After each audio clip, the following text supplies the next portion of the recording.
All right, I have 7 o'clock. We're going to get started. Thank you for all that are here.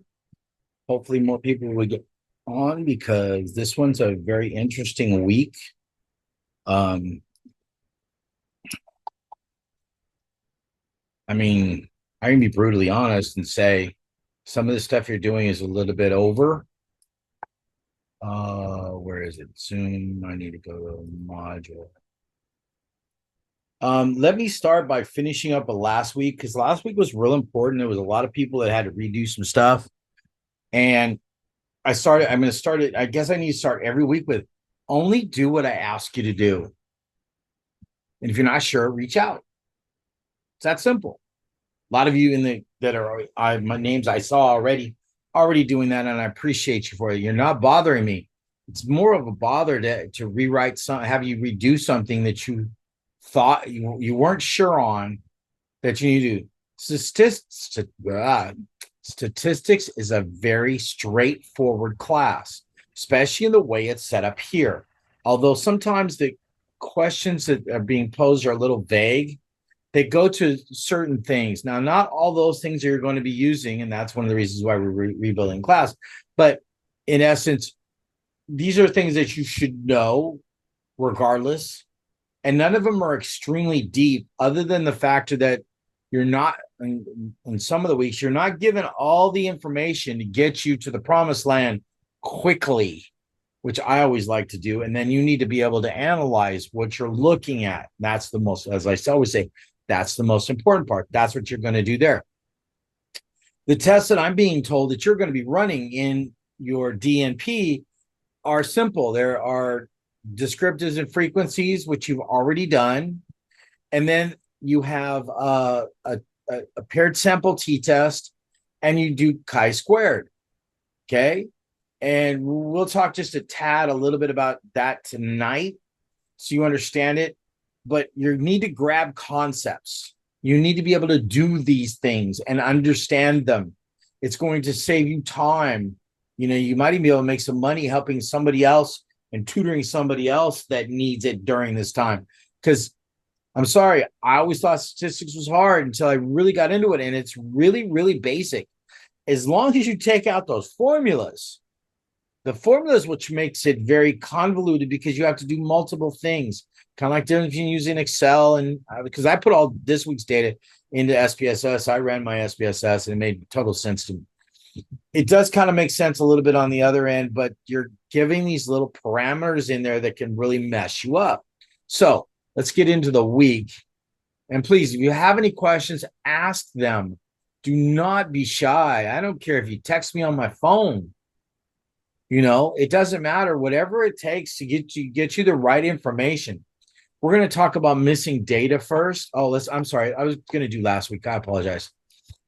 Part of this problem we're having is that I had people write relationship, effect, whatever else.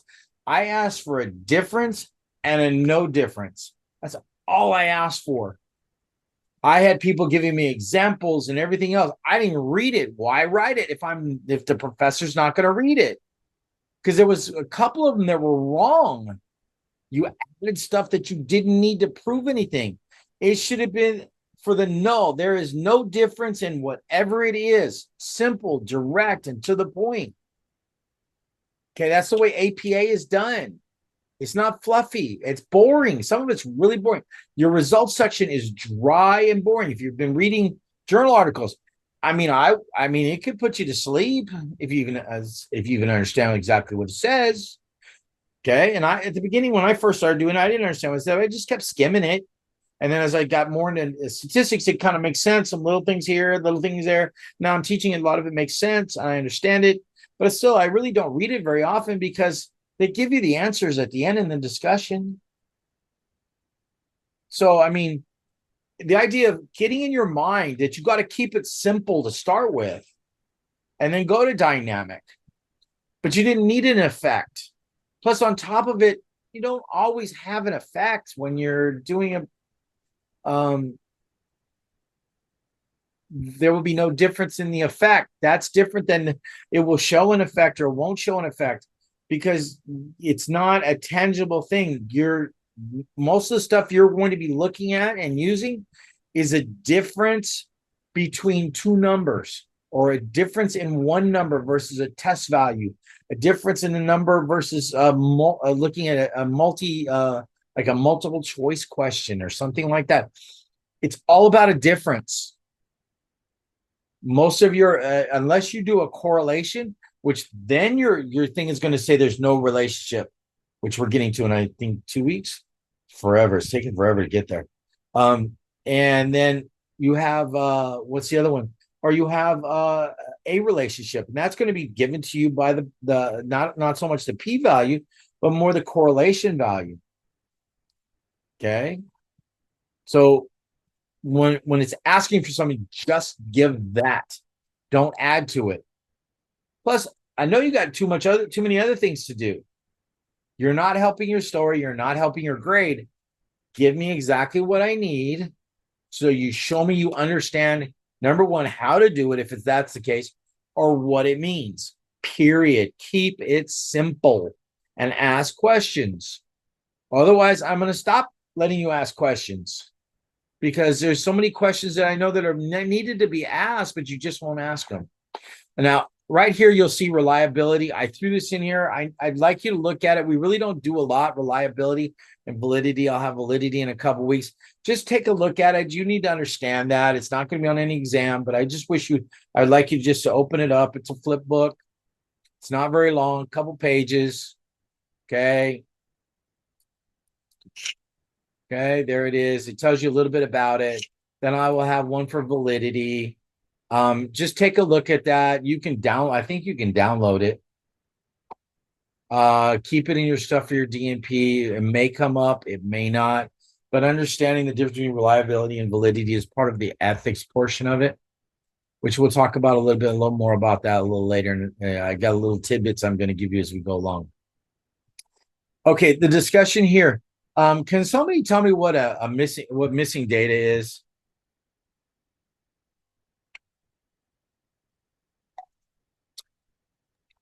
Delivered one of the best descriptions of the stakes in this election. Data that's not there. Thank you. I know. So again, as a perfect answer, the data is missing. It's not there. Okay. Can somebody tell me why sometimes the data is not there? Or pretty much all the time. You may not have the information. The person didn't answer the question. Didn't answer the question, or didn't do that portion of the test. Right. Okay. So let me give you this. If you do that in your DNP, okay, I have no sympathy for you. It messes everything up. When you get to your DNP, you want to make sure that your if you're doing a paired sample, you got the same participants both times. Okay. So let's say you got 30 to begin with, and one of them falls out. And that's part of the reason why you need to do a reliability and validity, because one of those maturation either means you aged out or you disappeared. Okay. In that case, then you would drop to 29. You wouldn't use that data because you got nothing to match it against. I do a lot of master's theses where they're doing a paired sample in kinesiology, and you got 10 in the first time, which is still too low of a number, and you got 8 the second time. Well, how do you assess the post when there's no post? So some of you have done the work. Somebody give me a guess or what you believe you should do with missing data. If it's a lot, you can delete it. That's one way. What else? What else can you do? As I was reading, you can take the mean or the median to substitute for the variable that you're missing. I mean, the data that you're. She's read well. But does anybody know what you really do with it if you're going to use it? Dun, dun, dun, dun. Because go for it. Do you put a 0? You're on the right track, but you're not close. You just report it. you report it. So when you're doing your results in a quantitative sense, and you do it, let's say in SPSS, it's going to tell you that you have X number of missing things. You say there were even in terms of like, let's say race. Let's say you've got 7 things for the race, and somebody doesn't put down a race. Okay, a whole bunch of people don't put down race. You say there's 50 participants, and X number were male and X number were female, and X number decided to not, you wouldn't say decided, were missing values and did not report. That's it. Doesn't change anything. A lot of statistics is just telling the truth. The reliability and validity go down to telling the truth. Does what you're asking match to everything you're doing? In the other side of it is, are your outcomes valid? Is what you're doing valid? Okay. And in the idea that if you start reading enough of them, you'll get some that they passed out 750,000 surveys through email, and they got back 124, and then they only kept 96. Those are the things that you tell. So in the idea of assumptions and limitations and validity and reliability, it all comes down of being very forthright, being very honest with whoever's your work that you're doing. Okay. And you're doing your best to show that it's reliable and valid. Okay. Anybody can be a hater. That's what I always tell my students. Anybody can be a hater and say, no, I don't believe that. Well, then it's their job to take that data and work with it and see if you're wrong. And then you can go back and you can rechange it to something else. There's no definite, like in anything statistical, anything research wise, there's no definite answer. You personally lose a little credibility if your numbers are way off, or and especially if you lied on anything. Okay. But in the end, really all you do is say, I had, on like some of them, there was like 8 or 9 missing data points for whatever that last one was. There's a few that are not there. You basically just report it. Now, everything else that was said is true. There's lots of ways around it. But in the end, it's really about just being honest. You're really hoping that everybody answers every question that you're going to ask in a pre and a post, or takes the test and gets the numbers and was honest, which is basically an assumption. A lot of times the limitation, you have more males and you have females. Okay. Those things are part of reliability, missing data, and that. So what is an outlier?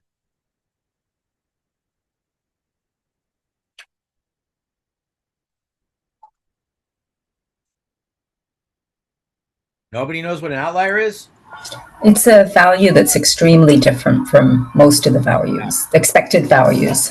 Yes. So right now I have 14 people in here. Is anybody has their age in the 20s? Somebody just say if you're in the 20s, tell me your age. What about 30s? Anybody 30? Anybody in the 30s? Yep, Yes. it's Yeah. Okay, who said that? And what age are you? 34. 34. We're going to go 34. 34 was our lowest number. In this room, I'm 61. I don't know if anybody's older than 61, but I'm not going to ask you to go there. I'm 61. So if everybody's in the 30s and 40s and I'm the only one at 60, I'm an outlier. Does that make my data any less valuable than anything else? No. But when you go to do that next section, such as your what do you call it, the histograms and are you left skewed, you right skewed, positive skewed, negative skewed, I can mess something up. Now there's multiple ways you can transform the data, which you said you guys didn't have to do, thank goodness, because it's a pretty step-by-step process. Okay. But there are two remedies. You can transform the data using z-scores, and there's a couple other ways, or you can just drop that person. Okay. This also goes when you're doing survey data. Okay. And you go and your numbers are a little wonky. You just look at them, your numbers are a little wonky. You go back and look at the data, and everybody said neutral. Like 5 people have said neutral. Every question, because they were just being mean. I call those the mean folks, because they just messed up everything. I would tell the person, hey, I don't care how much time you got. You got to get on your 5 more people that are going to be honest. Those really aren't being honest.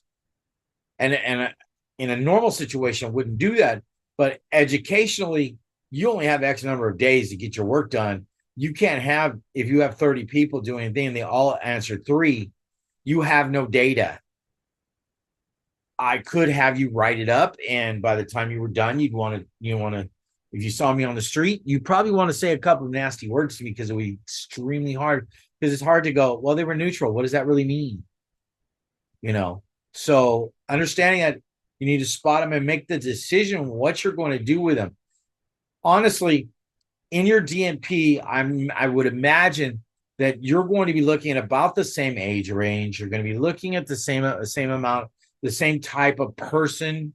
You're what we call your inclusion criteria. It's more of a qualitative, but in some cases, like for master's thesis and quantitative, you're going to do the same thing. You're looking for certain people. So let's say you were looking for some a particular thing in a hospital, like knee injuries. Okay, you do a pre and a post. It's kind of a general thing. They came in at this and they went at this. Well, you might have a wide range of ages, and you might have a wide range of either male and female, but your numbers are not, your outliers aren't going to be as bad because they all did the same intervention. So most times in a pre and a post, there's an intervention in the middle.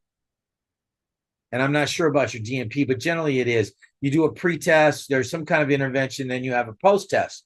And there's multiple ways to do it. You can have multiple interventions and multiple tests along the way to gauge like a drug. You're doing it in a drug drug trial.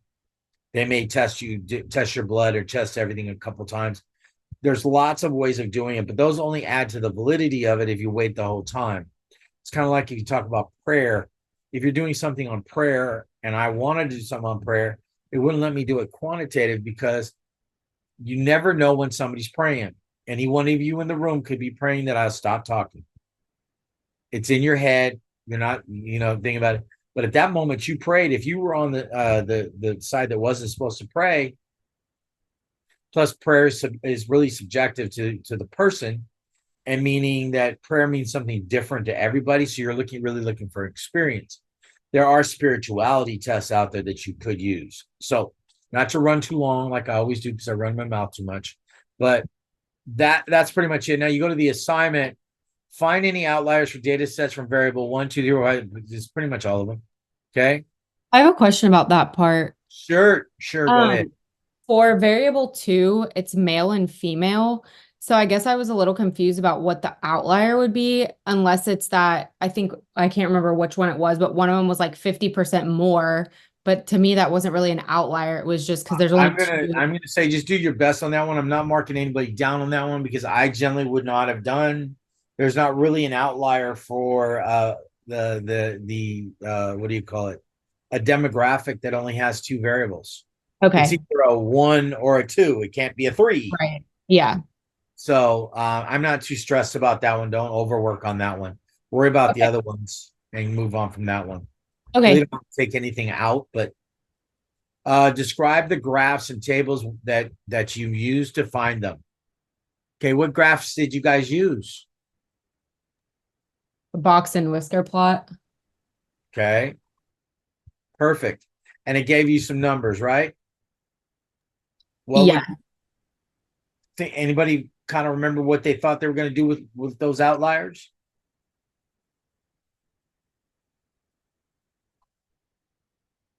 What were we going to do with them?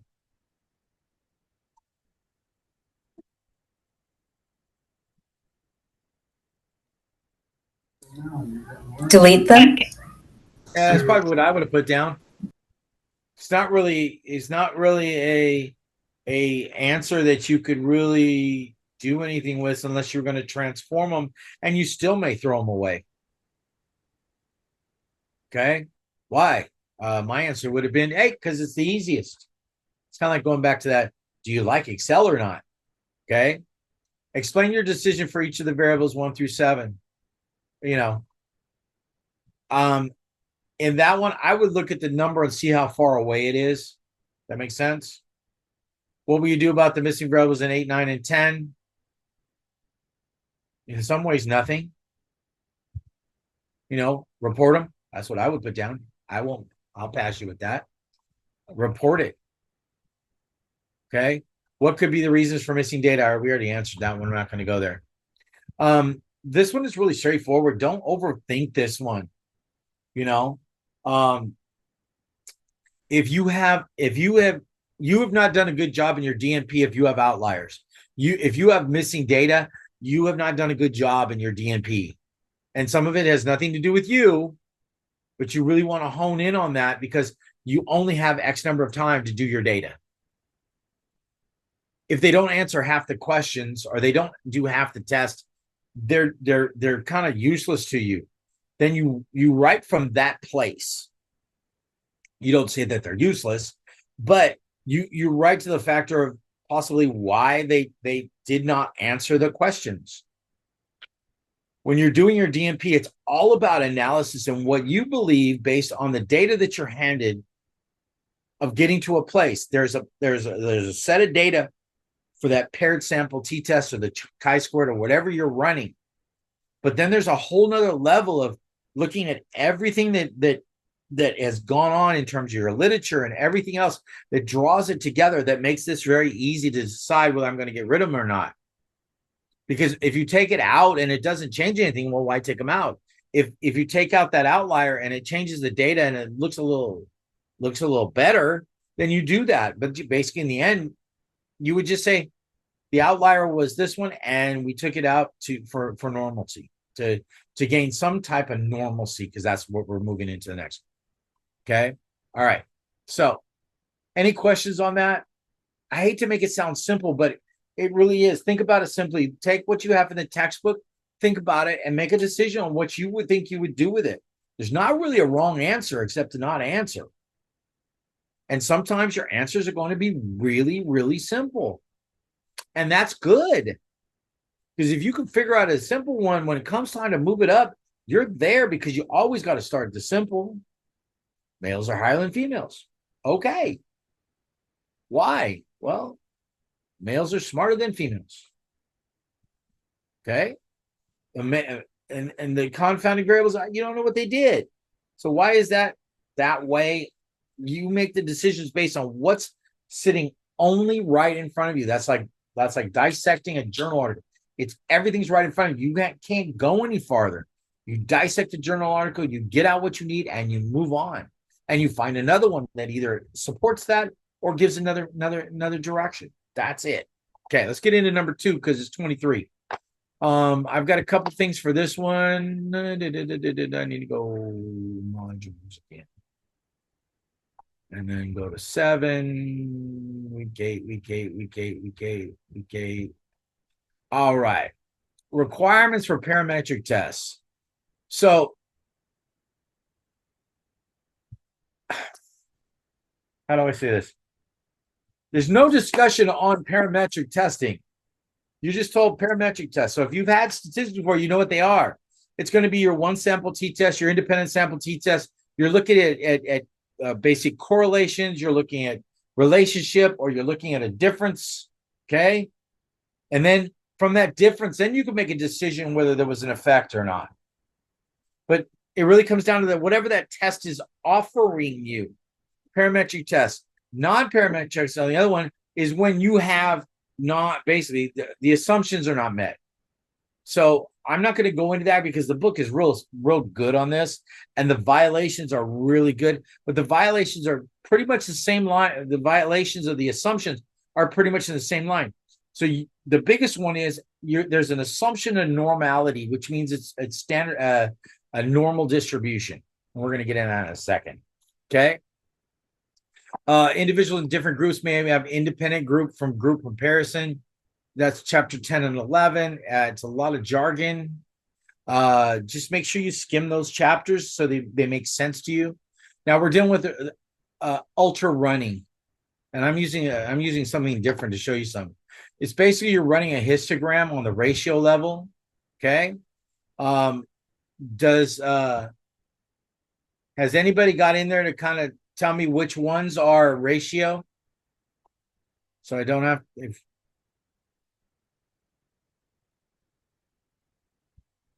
nobody's done the assignment yet already? Is it from the same data? Wouldn't it be age? Nope. It's not from the same one? Nope. This is Oh, okay. another assignment. Using the same data, I think, but you're looking for only the ones that are ratio.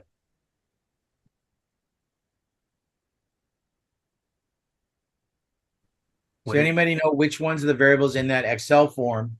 Would it be Are- the time and distance variables? Perfect. So basically it's D through J. Okay. I'm gonna give that to you right now so you don't stress, because it kind of should have been told to you. You're basically doing histograms for all of them. Okay. And this is kind of an important factor to how you those assumptions that you're doing it. Each test has a different set of assumptions. One is homogeneity. One of them is more toward normality, and different ones. And we'll go through those as we go through these that are real important. So you're doing a histogram. So I have got some data somewhere on my computer. So I've got these three, and I didn't put the names at the top because where's my thing? Oh, it's because we're in the way. I did not put things at the top because it kind of gives away the answer. So let me do this quick. When talking about this, there's two ways of doing it. There's a numbering system and there's a visual. I always like the visual. Running the numbers, get the numbers, they're great. Yeah. But it says the same thing as looking at it. The difference is that when it's close to one side or the other, the numbers help to make sure that you're doing it the correct way. That's the way I look at it. Keep it simple, soldier. Okay. I can go through and I can give you all these I can give you a ton of stuff that you go, doesn't help me with my homework. Okay. And that's the real key. So if I am, and I already did the data down here, to get the the kurtosis and the skewness, you can see right here, hopefully make it a little bit bigger, that basically I use the equal skew period P, and all I did was I basically went equals, and I did SK, and it gave me the bottom one with the P, because that's individual, that's the other one. So I take this, and then I basically just highlighted all 501 of these, or 500 of these, and it gave me these numbers. Okay, 3.62, -10, and 0.03. Okay, so now what I'm going to do is I'm going to take this and I'm going to highlight it all the way to the top. Okay, and then I'm going to go to insert. Is that right? Insert. And then I want a histogram. And I grab my histogram. And now I can see this is skewed to the right. Tail to the left. This is the tail over here. You see the kind of like the outlier right there. Okay. This is not normally distributed. This is something we would have to look at, and we would probably run a non-parametric test if we had to. Okay. It violates one of the assumptions. So as you're going through and you're looking, it's either skewed left or skewed right. Okay, the skewed left, it's one, it's the other. It's real simple. Okay, so now let me grab the second one here. So tell me, what is left or right positive?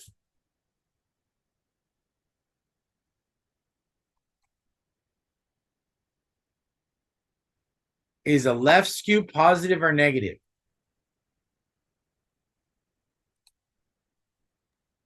Is it negative? Okay.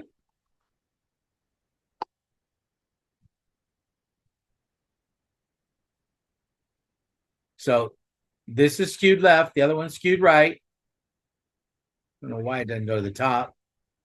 But how else do we know that? Come on. Oh, I'm in 700s now. Come on, Jeff, you're better than this. Hold on, I gotta move this out of the way.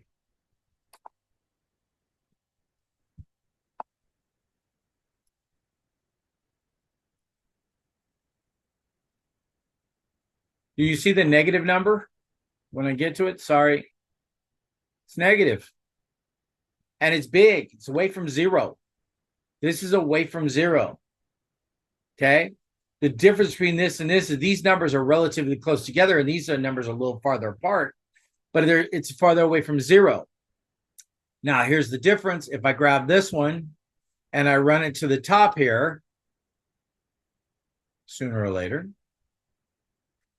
and I do the same thing, I go insert and I drop this bad boy in there and I put it there and I get this chart. This is beautiful. You see this curve to it? It's called the bell curve. Okay. Doesn't happen all the time, but you'll notice that it's not zero.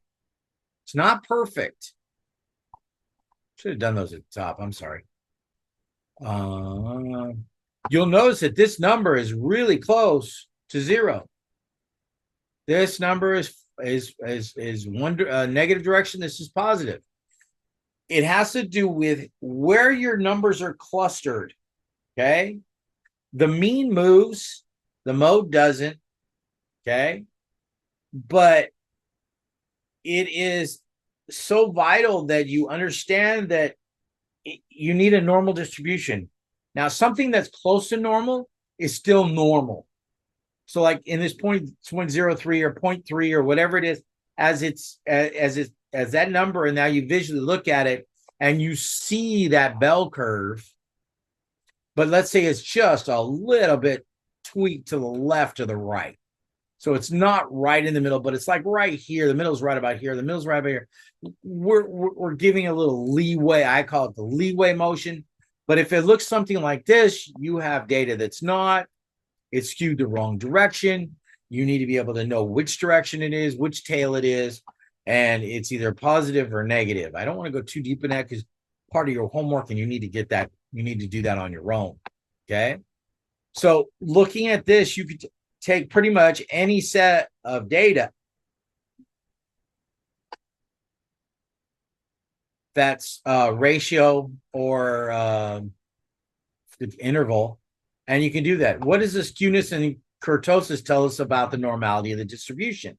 Okay, so real simply, and I didn't bring that up, but I'll do it right now. Should come up pretty simply. Now I'm going to go to images. Let's see if I get a good one here. This one's pretty good right here.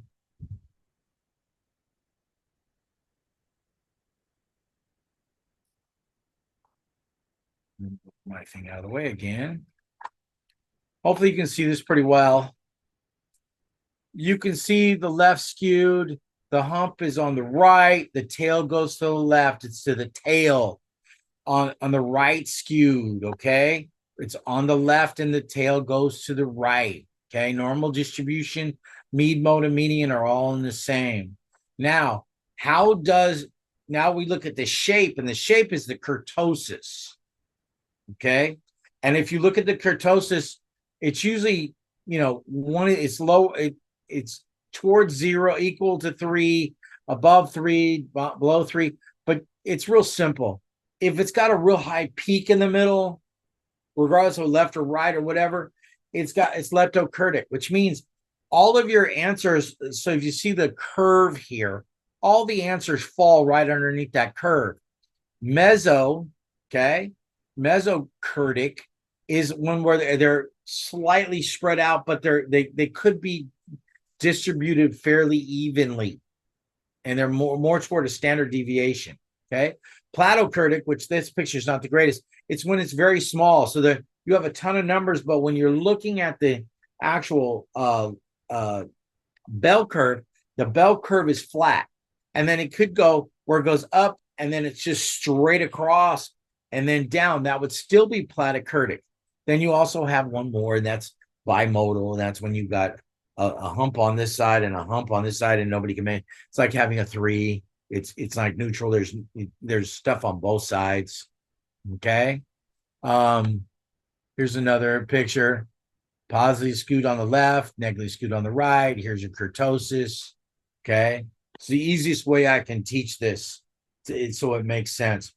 Understanding which way the tail goes allows you to easily choose where it's positively skewed left or right. Then you have your numbers, and your numbers are also going to tell you the same thing. It's kind of like when you do frequencies, you do anything that you need this done for. The number that comes out for the kurtosis net goes exactly to your video. That's as easy as I can make it. Okay. So now if I go back to the room, if I can find it, I'm going to move this again. You move out of the way. No, you're not.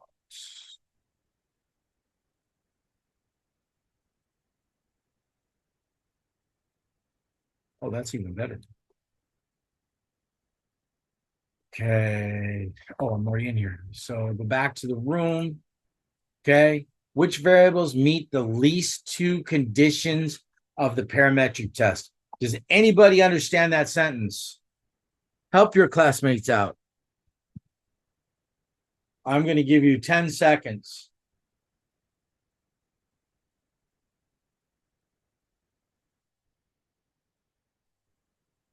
I was hoping somebody would do this. Okay. All right. So when we're deciding on a parametric test, we look at the assumptions first. Okay. In your data that you're looking at, some of them will not meet the characteristics that are necessary for the assumptions. So you cannot run a parametric test. So you're looking at your data, and you're looking at basically the only thing you really have is your skewness and which variables meet at least two of the conditions of the parametric test. So pretty much you're looking at normality.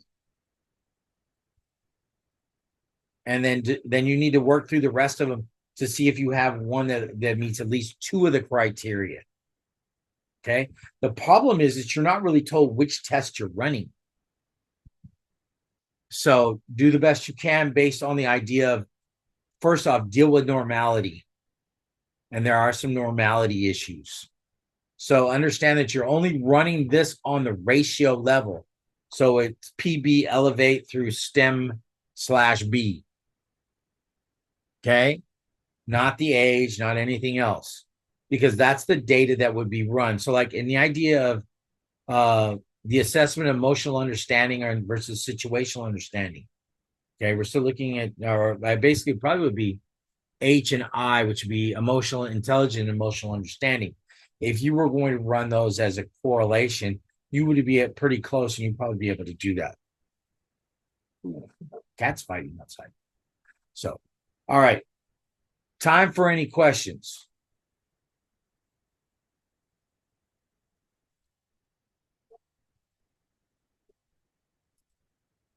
Time for any questions. Anybody have any questions? Any problems? Any issues?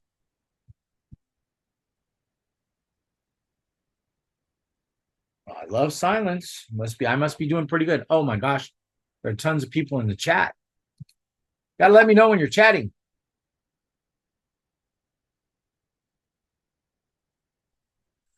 Okay, Rachel said she just sorted the smallest to largest and picked out the outliers myself. One way to do it, not so much statistically sound, but you can do it that way. Okay. We didn't really run descriptives and frequencies in the manner that is necessary to really be able to do it from that sense. But if you were in SPSS, you would just basically start with descriptives, and look at, let's say, whatever those numbers are. It goes from minimum to maximum. You could have this the skewness and kurtosis automatically put in there. But like if you, let's say you were doing age and you were looking for the outlier in age, it would tell you a minimum and maximum and tell you the mean. Well, if it goes from 18 to 60 and your mean is 22, you already know that you have outliers. Or if it's 24 to 60 and the mean average is 50, you know you're going to have outliers on the bottom. The data tells you a lot. It doesn't tell you which ones and which participants. That's where you have to do a little more work, and then you run the box plot, and it'll tell you which one's above the quartiles. Okay. Can't figure out how to get a variable 5 into a graph because it's formatted in hours, seconds, and minutes. Okay. I think I did that one. Hold on. Do I have Archer running? I do. So you're running. It's this one right here for E. So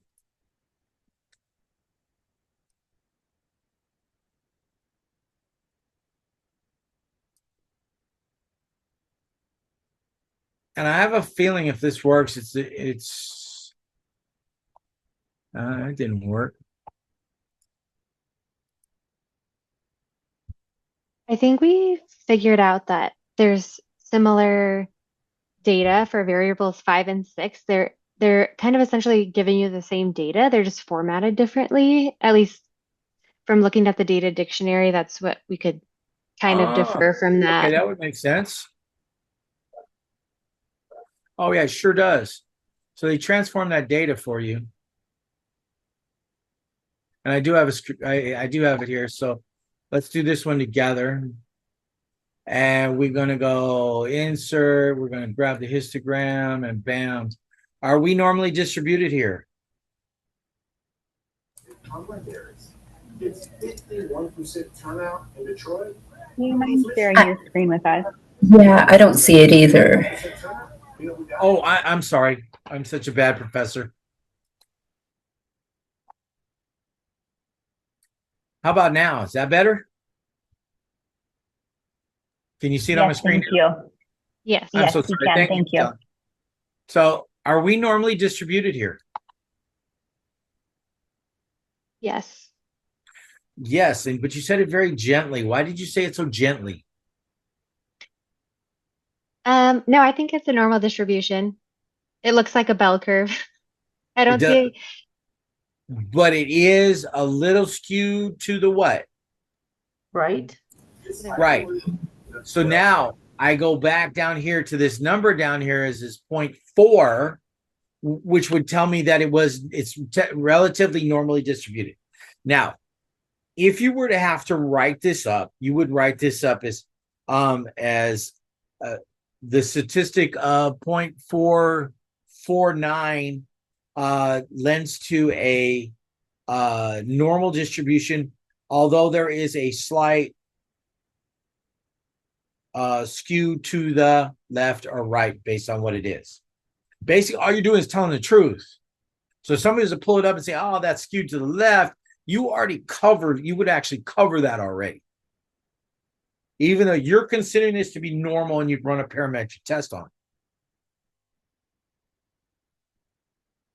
Good. I didn't even see that because I tried to run it on that. It didn't make any sense either. All right. Any other? Let me go back to the chat real quick and see if I missed anybody. Not sure. Is anybody locked the data? Looked at it, figure out variable 5 in a graph. I think that's what we just did. I was wondering if that too. I watched the video on how to convert the time out of Okay, so now we know that the time is automatically converted. It's already there. All right, any other questions? Oh, doctor, I did have one question. Sure. So when I tried uploading my histograms onto Canvas, well, initially I had to alter the bin width to see how or to get a clearer picture of how the data was distributed. And then I uploaded those histograms onto Canvas and it changed my bin width a little bit. I'm not sure how to fix that. I want you to run around the block 3 times, lift your right leg up and put your hand up, and then use only one finger to fix it. I don't care. Okay. Okay. If it's really weird, I may touch base with you on something, but I'm not going to penalize you because it comes across a little funky or wonky when you put it in there. I'm going to be able to tell that you have the right thing. Remember, it's not about being perfect. It's about, in that case, you did the right thing to get it. Now, when you wrote something, what did you write? You know, like last week, we had some people that had 0.02, and for the p-value, some had 0.000. I found out that numbers changed for some reason at any time you touched it. So it skewed. I wasn't worried about it. If you were able to get that roundabout, like everybody that the numbers changed had about the same answer. I'm good. You know how to run it. You know how to get the number. That's it. G-Power, same thing. Making sure you're taking the time to put in everything in the right place. Okay. Because I had some people running one tail test. When I gave you a visual of exactly how it was supposed to look, all you had to do was change the 80, 85. And I got people sending me the bell curves when it really on the thing, it says right there, do the protocol, copy and paste. Now, if you didn't copy and paste because your computer, I'm not worried about that. I can deal with that. I can deal with those little things. But the idea is, at that point, I knew you know how to run G-Power. So if it came up in your DNP, you've already seen G-Power. Hypotheses wise, you know how to write a hypothesis. The bottom line is you're going to write the hypothesis the way it is. And Dr. Kim's going to go, no, you need to change it a little bit to this.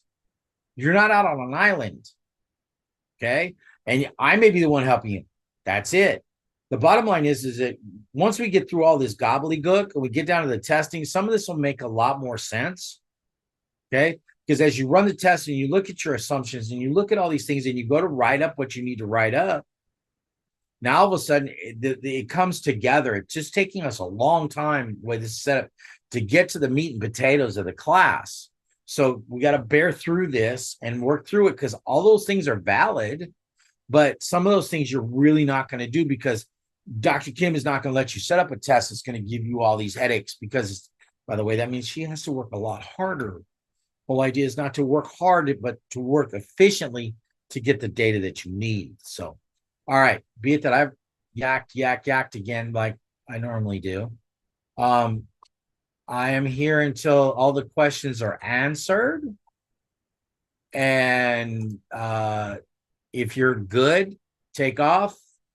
If not, I'll see you next week.